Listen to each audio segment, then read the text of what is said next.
दोस्तों नमस्कार। 28 नवंबर 2024 का दिन भारतीय राजनीति के इतिहास में एक नया अध्याय लेकर के आया। क्यों?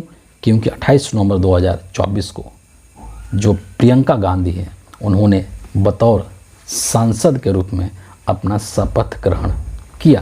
आपको पता है कि वायनाड सीट से ये सांसद चुन करके आई और बहुत ही एक रिकॉर्ड मतों से इन्होंने वहाँ पर जीत हासिल किया था। 4,10,000 वोटों के अंतर से इन्होंने विजय हासिल किया था और उसके बाद इन्होंने शपथ जो है एमपी के रूप में अब ये ले चुकी हैं संसद भवन के अंदर। और ये पूरा जो कार्यक्रम हुआ इस दौरान सोशल मीडिया पर और तमाम जगहों पर इस चीज़ को लेकर के बहुत चर्चा हुई। हालांकि अलग बात है कि जो हिंदुस्तान की सो कॉल्ड मिनिस्ट्री मीडिया है, गोदी मीडिया है, उसमें इस चीज़ को लेकर के कोई ख़ास चर्चा नहीं हुई। और इनफैक्ट जो नरेंद्र मोदी के अंधभक्त हैं कहीं ना कहीं इन तमाम दृश्यों को देख करके उनके पेट में मरोड़ उठ रहा था, उनके सीने में कहीं ना कहीं जलन हो रहा था। लेकिन ये जो आज का जो ये कार्यक्रम था पूरा शपथ ग्रहण का संसद के अंदर बतौर एमपी, ये अपने आप में एक बहुत ही दिलचस्प था। और कहीं ना कहीं मैंने कहा कि विरोधियों के जले पर नमक छिड़कने वाला भी एक कार्यक्रम था। मैं अगर शुरू से इस चीज़ को बताना चाहूँ आपको, तो जब प्रियंका गांधी संसद भवन के अंदर एंट्री कर रही थी अपने शपथ के लिए, तो वहाँ पर जो एक बॉन्डिंग दिखा भाई बहन का, जो एक आत्मीयता, जो स्नेह, जो लगाव, जो भाई प्रेम जो है भाई बहन का दिखा, वो एक बहुत ही अद्भुत पल था जब राहुल गांधी वहाँ पर खुद एक फोटोग्राफर के भूमिका में नज़र आए और उन्होंने प्रियंका का फ़ोटो जो है अपने मोबाइल से क्लिक किया और उस फ़ोटो को उन्होंने अपने सोशल मीडिया पर, ट्विटर वगैरह पे और तमाम जो सोशल मीडिया वेबसाइट हैं वहाँ पर राहुल गांधी ने शेयर किया। और फिर तमाम जो लोग हैं देश के अंदर उस चीज़ को लेकर के खूब उसकी चर्चा की।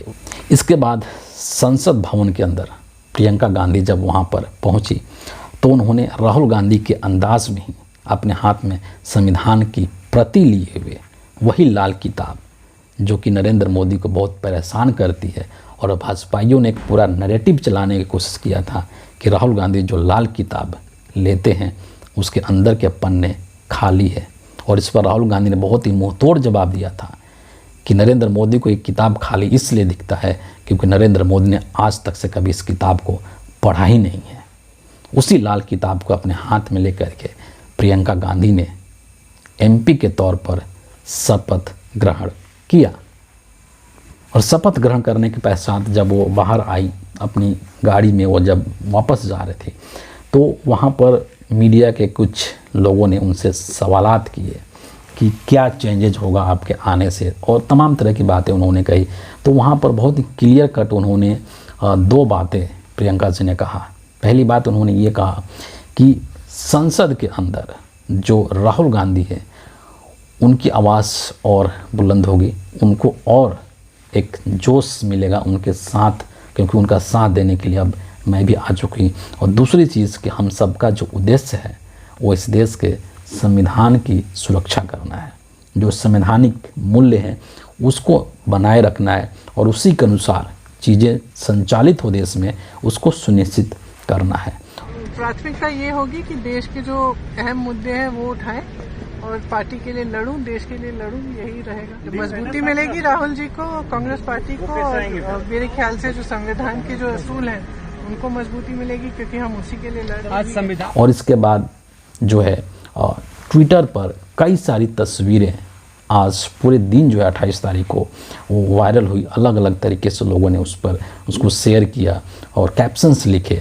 उदाहरण के तौर पर मैं जो कांग्रेस पार्टी के तमाम जो लोग हैं वो इन सब चीज़ों को लेकर के बहुत ही उत्साहित से, उनके अंदर एक बहुत ही सकारात्मक ऊर्जा आज दिखाई दे रही थी, उमंग उत्साह दिखाई दे रहा था। लेकिन जो बाकी जो अन्य दो दल के लोग हैं, जो इंडिया अलायंस के जो लोग हैं, वो भी इन चीज़ों को लेकर के बहुत ही उत्साहित थे। जैसे संजय राउत जो हैं एनसीपी के, उन्होंने एक ट्वीट किया जिसमें कांग्रेस पार्टी का जो ट्वीट है उसको उन्होंने एक तरीके से रीट्वीट करते हुए उस पर कैप्शन लिखा कि शेरनी संसद आ गई। सोचिए, शेरनी संसद आ गई, ये संजय राउत कह रहे हैं। कांग्रेस पार्टी ने भी और तमाम जो लोग हैं इस चीज़ को लेकर के बहुत उत्साहित महसूस हो रहे थे। और उसके पीछे बहुत ठोस कारण है, जो ऐसा नहीं है कि प्रियंका जो गांधी है वो पहली बार एमपी के तौर पर चुन करके आई हैं तो यह राजनीति में नहीं है, ऐसा बिल्कुल नहीं है। ये एक राजनीति की माहिर खिलाड़ी है, जो राजनीति की बारीकियां होती हैं, जो राजनीति के जो दाव पेच होते हैं, उन सब चीज़ों को ये बहुत बखूबी तरीके से जानती हैं। किस तरीके से अपने प्रतिद्वंदी को उसी के भाषा में जवाब देना है, ये कला भी प्रियंका गांधी को आता है।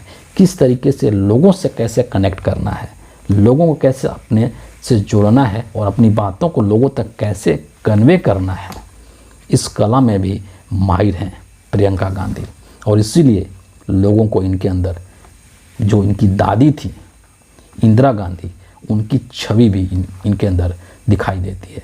तो ये जो एक पल था प्रियंका गांधी का राजनीति में आने का, एमपी के तौर पर संसद का एक सदस्य बनने का, ये भारतीय इतिहास के अंदर राजनीतिक जो इतिहास है हिंदुस्तान का, जैसा कि मैंने कहा कि उसमें एक नए चैप्टर की, एक नए अध्याय की शुरुआत है।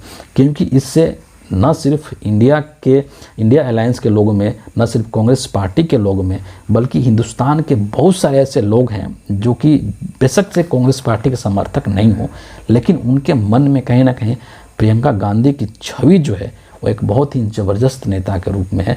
और वो चाहते थे कि राजनीति के अंदर प्रियंका गांधी की भी एंट्री होनी चाहिए। एकदम जो मतलब मेन स्ट्रीम जो पॉलिटिक्स है ना, राजनीति में तो बहुत समय से थी, बहुत टाइम से ये अलग अलग लोगों के लिए, चाहे राहुल गांधी हो, चाहे सोनिया गांधी हो, या कांग्रेस पार्टी के जो तमाम लीडर्स हैं उनके लिए ये प्रचार करती रही हैं।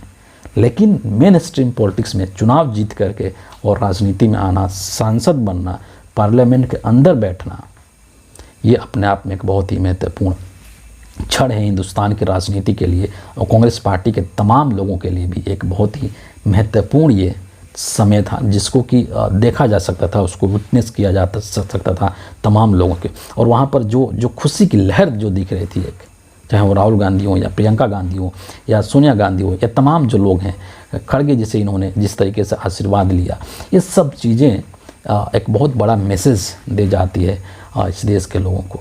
और ये जो खुशी का पल था, ये जो खुशी का जो माहौल था, यही माहौल जो विरोधी हैं, जो भाजपाई हैं, अंधभक्त हैं, उनके सीने में जलन पैदा कर रहा था, उनके पेट में मरोड़ पैदा कर रहा था। देखते जाइए आगे आगे कि भारतीय राजनीति में अभी प्रियंका गांधी के आने से और क्या क्या चीज़ें होती है। और संसद के अंदर पहले तो एक अकेले राहुल गांधी ही थे जिससे कि नरेंद्र मोदी डरते थे, लेकिन अब उनका साथ देने के लिए प्रियंका गांधी भी आ चुकी हैं। तो नरेंद्र मोदी की, जो कि सवालों से भागते हैं, सवालों का जवाब देने से घबराते हैं, उनकी मुश्किलें और बढ़ने वाली है। तो फिलहाल इस वीडियो के लिए इतना ही है। आप सभी का बहुत बहुत धन्यवाद।